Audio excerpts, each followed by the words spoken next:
Assalamualaikum semuanya.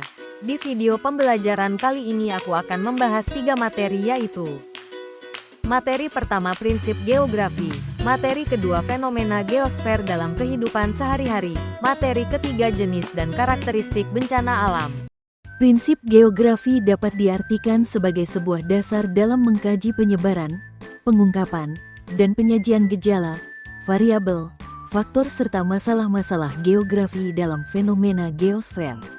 Teori prinsip geografi terbagi menjadi 4, diantaranya prinsip penyebaran, prinsip interrelasi, prinsip deskripsi, dan prinsip korologi. Prinsip penyebaran, distribusi, dapat dipahami dengan mudah melalui contoh peta persebaran flora dan fauna di Indonesia.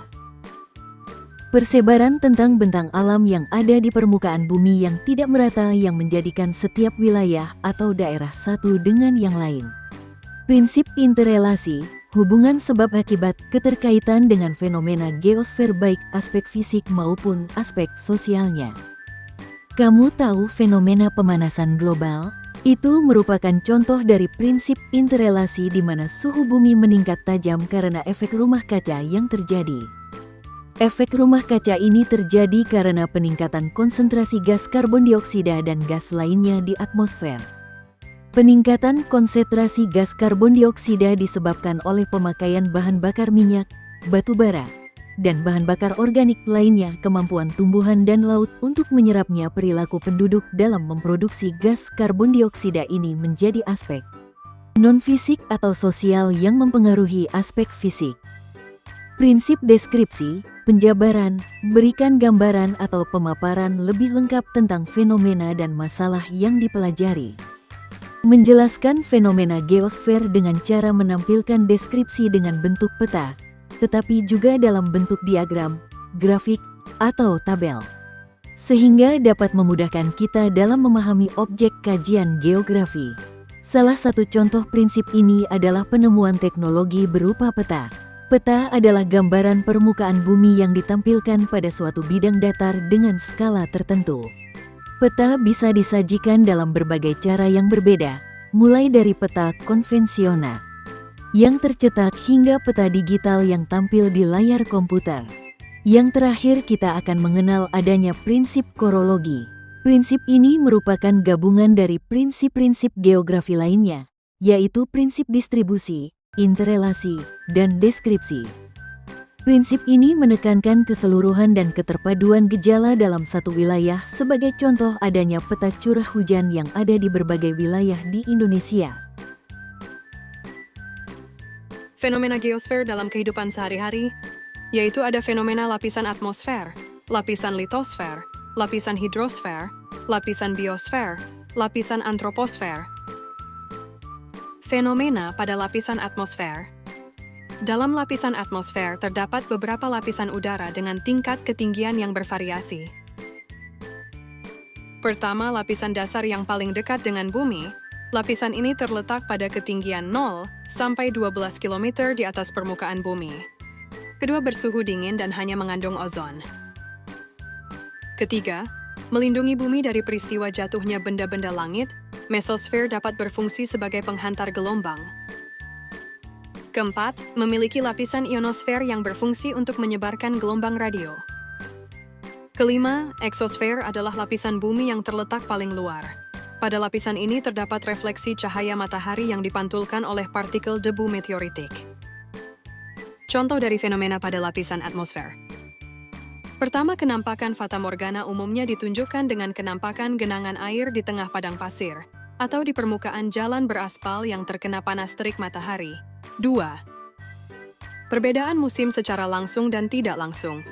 Contoh pertama, petani di Indonesia memanfaatkan musim penghujan dengan menanam di sawah. Contoh kedua, para nelayan memanfaatkan musim kemarau untuk berlayar, karena mereka dapat memprediksi pasang surut air laut. 3. Perubahan unsur-unsur cuaca seperti adanya hujan, petir, dan angin. Fenomena pada lapisan litosfer kira-kira ada apa saja ya? 1. Gempa bumi dapat terjadi karena pergeseran lempeng tektonik dan adanya aktivitas vulkanik. Gempa akibat pergeseran lempeng tektonik pernah dialami di daerah Yogyakarta tahun 2009. Sedangkan gempa vulkanik yang terjadi di Indonesia akibat meletusnya Gunung Bromo pada tahun 2016. 2. Erosi. Peristiwa pengikisan padatan akibat transportasi angin, air atau es, karakteristik hujan dan material lain di bawah pengaruh dari gravitasi. 3. Longsor. Longsor atau gerakan tanah merupakan peristiwa geologi yang terjadi karena pergerakan massa batuan atau tanah dengan berbagai tipe dan jenis seperti terjatuhnya bebatuan atau gumpalan besar tanah. Fenomena pada lapisan hidrosfer. Hidrosfer terdiri atas semua perairan yang ada di permukaan bumi, seperti lautan, sungai, danau, serta sungai bawah tanah. Sekitar 97% air terbesar di permukaan bumi berada di lautan, sisanya adalah air tawar, sedangkan 2/3 dibekukan di daerah kutub dan gunung salju, seperti keberadaan salju di Pegunungan Jayawijaya, Papua. Hal tersebut merupakan salah satu contoh dari fenomena hidrosfer dalam kehidupan sehari-hari. Fenomena pada lapisan biosfer. Interaksi yang terjadi antara organisme hidup dengan lingkungannya dapat dikatakan sebagai fenomena biosfer. Biosfer merupakan wilayah atau zona yang dapat ditemukan kehidupan, termasuk permukaan bumi, atmosfer, dan lautan. Contoh dari fenomena biosfer adalah adanya persebaran flora dan fauna di belahan bumi, dan adanya keberagaman konsumsi bahan pangan yang dikonsumsi. Di Indonesia bagian barat dan tengah mayoritas mengonsumsi nasi, sedangkan di Indonesia bagian timur mayoritas penduduknya mengonsumsi sagu sebagai bahan pangan pengganti nasi. Fenomena pada lapisan antroposfer. Merupakan lapisan manusia di permukaan bumi. Antroposfer sangat sering kita temui dalam kehidupan sehari-hari, seperti adanya keberagaman adat dan budaya yang terdapat di permukaan bumi. Contoh perbedaan potensi sumber daya alam yang mengakibatkan perbedaan cara pemanfaatannya. Jenis dan karakteristik bencana alam. Bencana alam, natural disaster, adalah peristiwa alam yang mengakibatkan dampak besar bagi populasi manusia.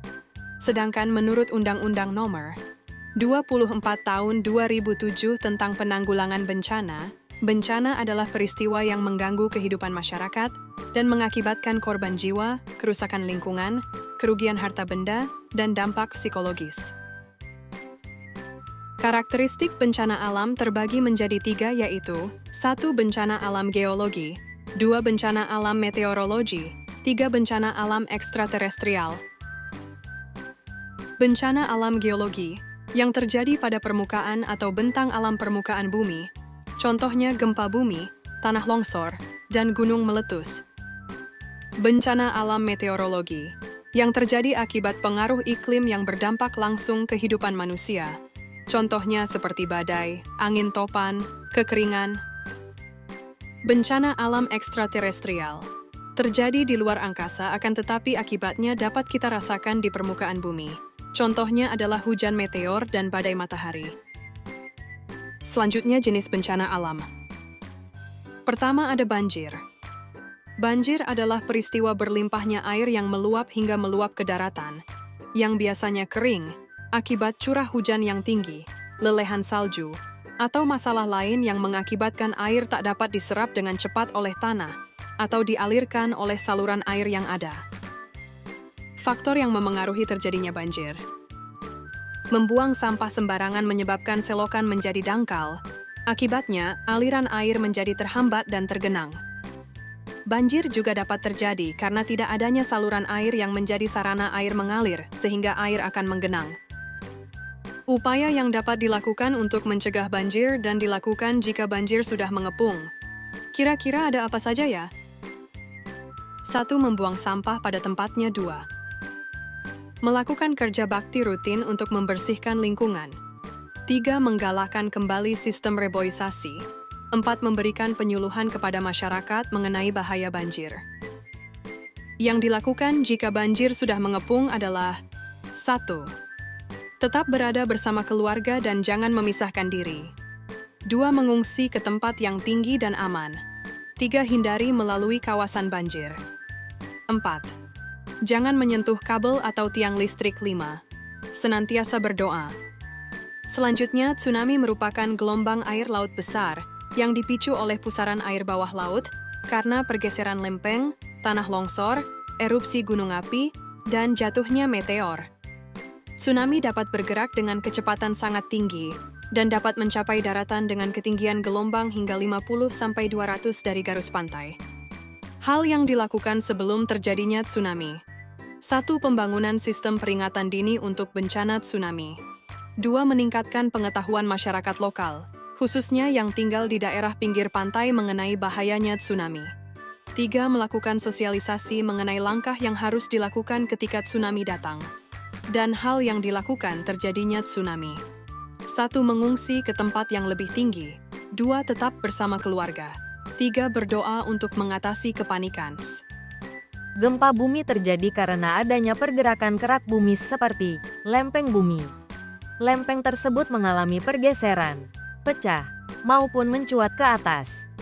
Indonesia merupakan salah satu daerah rawan gempa karena dikelilingi oleh cincin api dan juga terletak di pertemuan 3 lempeng yaitu 1. Lempeng Eurasia, 2. Lempeng Indo-Australia, 3. Lempeng Pasifik. Selanjutnya proses terjadinya gempa bumi. Yang pertama ada gempa tektonik disebabkan oleh pelepasan tenaga yang terjadi karena pergeseran lempengan plat tektonik seperti layaknya gelang karet ditarik dan dilepaskan dengan tiba-tiba. Gempa vulkanik yang terjadi akibat aktivitas magma di dalam gunung berapi. Gempa ini dapat terjadi sebelum, selama, atau sesudah gunung berapi meletus. Gempa batuan karena getaran bumi yang terjadi akibat aktivitas manusia di permukaan bumi, seperti pertambangan.